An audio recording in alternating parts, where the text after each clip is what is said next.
पहाड़ के ऊपर एक मकान बना हुआ था। उसमें चित्रकला नाम की एक जादूगरनी रहती थी। वह काला जादू जानती थी।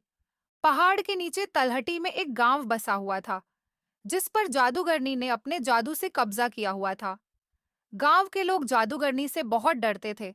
उन्हें पता था कि अगर जादूगरनी को गुस्सा आ गया, तो अपने जादू से पूरे गांव को खत्म कर सकती है। इसलिए गांव वाले जादूगरनी को खुश करने के लिए उसकी हर बात मानते थे। गांव वाले जितना भी कमाते थे, उसका एक बड़ा हिस्सा जादूगरनी को देना पड़ता था। कई सदियों से यही परंपरा चली आ रही थी। गांव के लोग जवान से बूढ़े होकर मर जाते थे, लेकिन जादूगरनी हमेशा जवान और खूबसूरत बनी रहती थी। इसका राज कोई नहीं जानता था। इसी गांव के एक घर में राकेश नाम का एक बच्चा रहता था। उसके पिता खेत में काम करते करते चल बसे। पिता के मरने के बाद राकेश ने खेती का काम संभाल लिया, लेकिन जितना भी अनाज वह मेहनत करके उगाता था, उसका एक बड़ा हिस्सा जादूगरनी को देना पड़ता था। एक दिन राकेश ने अपनी माँ से कहा, माँ, ऐसे तो हम कभी चैन से रह नहीं पाएंगे। इस जादूगरनी के कारण मेरे पिता की मृत्यु हो गई और अब मैं भी इसकी गुलामी कर रहा हूँ। राकेश की माँ ने कहा, बेटा, तुझसे पहले भी कई लोगों ने जादूगरनी का विरोध किया, लेकिन उसने अपने जादू से सबको मार डाला। हम कुछ नहीं कर सकते हैं। राकेश ने माँ की बात को बीच में काटकर पूछा, लेकिन माँ, कोई तो रास्ता होगा।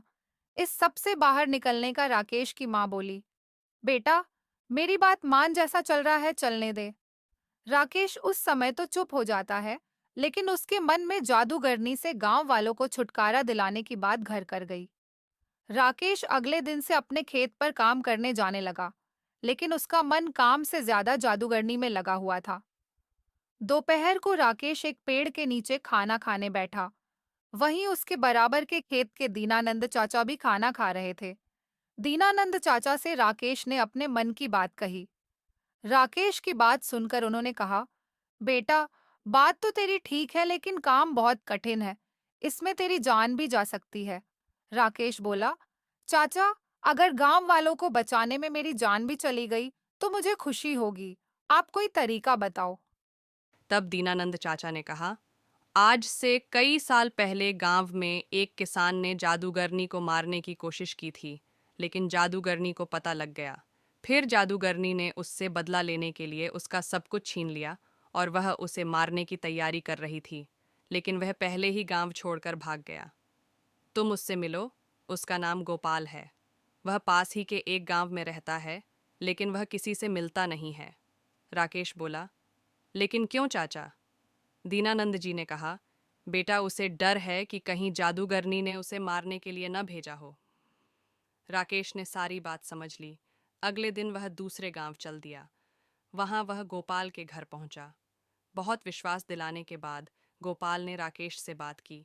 गोपाल ने कहा, मैंने एक बार रात को जादूगरनी के महल में जाकर उसका गला दबाया, जिससे वह सोते सोते मर जाए।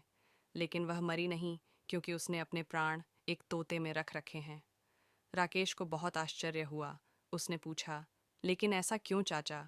गोपाल ने आगे बताना शुरू किया। बात यह है कि जादूगरनी हमेशा जवान और खूबसूरत बने रहना चाहती है, लेकिन उसका जादू अपने ऊपर नहीं चलता।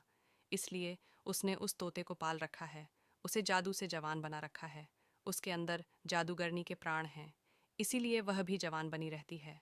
अगर कोई उस तोते को मार दे तो सब ठीक हो जाएगा।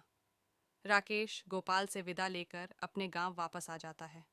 रात होते ही वह चुपचाप जादूगरनी के महल में पहुंच जाता है। वहां देखता है कि जादूगरनी सो रही है और उसके पास ही मेज पर एक पिंजरा था, जिसमें वह तोता था। राकेश तोते को हरी मिर्च खाने को देता है।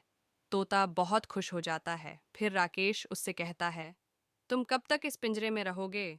तुम चाहो तो मैं तुम्हें आज़ाद कर सकता हूँ। तोता बोला, मुझे कोई भी इस कैद से बाहर नहीं निकाल सकता। राकेश बोला, कोई तो रास्ता होगा। तोते ने कहा, अगर कोई मुझे मार दे तो मैं आज़ाद हो सकता हूँ। मैं मर गया तो जादूगरनी की जान चली जाएगी। उसकी जान जाते ही मैं दोबारा जिंदा हो जाऊंगा, क्योंकि मेरे अंदर दो जान हैं। राकेश ने पूछा, लेकिन तुम्हें कैसे मारा जाए जिससे तुम्हें तकलीफ ना हो? तोते ने कहा, तुम किसी तरह इस कमरे में धुआं भर दो, दम घुटने से मैं मर जाऊंगा। राकेश सारी बात सुनकर वापस आ जाता है। अगली रात वह जाकर देखता है जादूगरनी सो रही है। वह अपने साथ कुछ लकड़ियां लाता है, उन्हें जलाकर खिड़की से अंदर फेंक देता है, फिर खिड़की बंद कर देता है। धुएं से जादूगरनी उठ जाती है। वह पिंजरे को लेकर बाहर की ओर भागती है, लेकिन राकेश बाहर से दरवाज़ा बंद कर देता है। कुछ ही देर में तोता मर जाता है।